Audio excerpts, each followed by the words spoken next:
ਢੰਗੋਸਲਾ ਮਜ਼ਾਰ ਤੇ ਢੰਗੋਸਲਾ दरबार फ्रॉड या जालसाजी इस हवाले नाल असानी रिपोर्टिंग तवील अरसा कबल शुरू हुई। मुतवातर मुख्तलिफ साफियाँ रिपोर्टा मेरे तो पहला बनाइया, फिर मैं बनाइया, फिर इस पर बाकायदा एक एप्लीकेशन बाज़ाब्ता तौर पर मैं देती और बाई नेम। उस तो बाद सब डिवीजन मजिस्ट्रेट की तरफों अहकामात हुए। पटवारी अफजल इस मुतलका सन इस इलाके ने उन्होंने रिपोर्ट मैनेज हुई, फिर थाने गई, थाने वालियाँ कुदर की, फिर मतवातर मैं चेक करना रहा, पुछना रहा कि उस दरख्वास्त ने क्या किया है, कोई कार्रवाई हुई है नहीं हुई, क्या पेशरफ्त है। हालें तक पेशरफ्त नहीं। तो अज मई 2026 की तारीख है। तो ये जगह है जी, ये सरसाले ने कोल जॉइंट और इधरों ये जानी है भी सवानी रोड करीब तर सरसाला शुरू है। इत्थे जड़ा सिग्नल सेंटर है या एसकामना नाल चंद कबर बाहर हैं। एक ढंगोसला बनाया गया सी जड़ा कई बारी त्रोड़िया लोगों तो फिर मुड़ के बन गया। जनाब इत्थे फिर माड़े खिलाफ साफिया ने खिलाफ बाकायदा दरख्वास्त हुई कि जनाब वो बन गए। मैं भी क्या जी कार्रवाई जी बननी है वो करो। तो लोड़ो कौन बन गया तो क्यों बन गया, उसने भी गलती है। भजी फिर ऊपर रखने कपड़ा। तो यह साबित है कि इत्थे कबर कोई नहीं, क्योंकि जिन्हें बनाई उसने भी असा रिपोर्टिंग कर चुके सा। हबीब सी वल्द जलाल इस इलाके रमलोत है, पिंड मंगराला ना, उसने इस सारी सूरत हाल कुछ लिखे ने। मेरी इंतज़ामिया से गुजारिश है कि मीडिया की मौजूदगी में कबर कुशाई की जाए ताकि इस फितने का ख़ात्मा हो। एक कुछ और लिखे ने, मैंने किसी ने कहने पर आया ना किसी ने पुछ पर। कई रोज़ गुजरना इतों, तो मैं क्या भी चलो एक किसा वेला मुड़ गया याद नहीं करी है।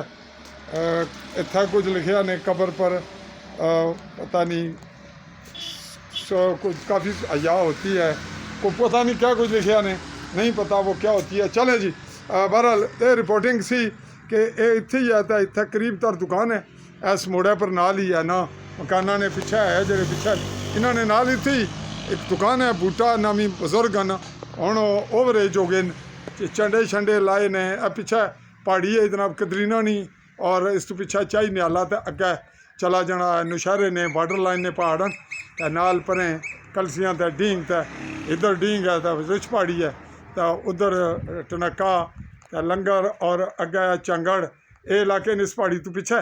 तो इधर अगे चौकी है।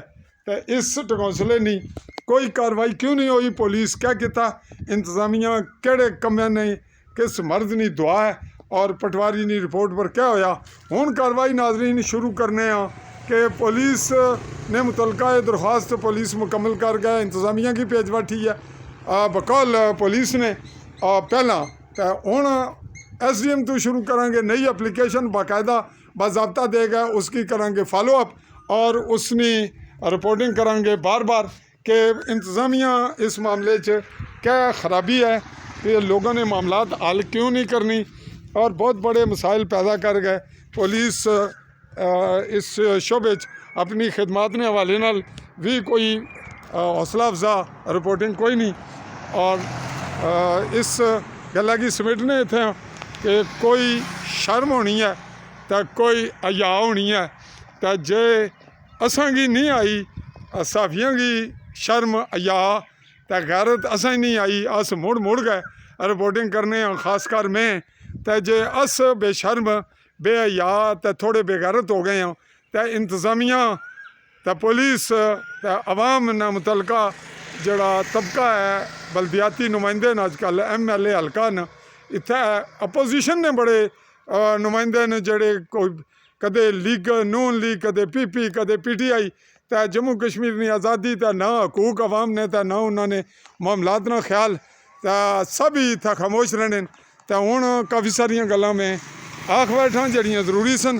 तो हुण आखिरी लफ्ज़ आखने चाहना इजाज़त मुमलकत जम्मू कश्मीर ने गरबी जम्मू ने ज़िला पिंबर तो पिंबर ने तहसील समानी तो उसना ये जगह सरसाला तो ढंगोसला कबर मज़ार फ्रॉड फर्जी इस पर कार्रवाई नहीं शर्म हया और गैरत नहीं जानिब बढ़ांगे। तो उसनी करांगे मॉनिटरिंग, मीडिया मॉनिटरिंग और जनाब नाल करांगे मीडिया ट्रायल तो मीडिया ट्रायल का मतलब साफ साफ ये है कि असा इस मामले की बार बार चलाएंगे, या महकमा माल तंग पै जाएगा इंतज़ामिया तो या पुलिस तो या फिर अस साफी तुसा नहीं इंतकामी जी पॉलिसी है रद्द अमल उस ना करांगे सामना, तो किसी और बहाने नाल जाओगे मुकदमे च तो जेल पहुँचांगे, तो तुसा नहीं जान छड़ाने नहीं कोई एक तदबीर तुस करोगे वो कामयाब होनी है। यानी दो फिर फिलहाल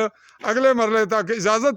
तो इयै जी मेरी वीडियो रिपोर्ट है, ये डिप्टी कमिश्नर पेंबर तारक महमूद साहब तक है, SSP चौधरी अमीन गुजर जेडे फैमिली तो उन्होंने तक है, तो जेडे SHO न इत्थे नवीद आतिफ राजा नवीद आतिफ इंस्पैक्टर पुलिस थाना चौकी, तो उस तो बाद sub division magistrate Syed Kaleem Abbas जेडे उन्होंने तक वो क्या करने तकने। अल्लाह हाफ़िज़।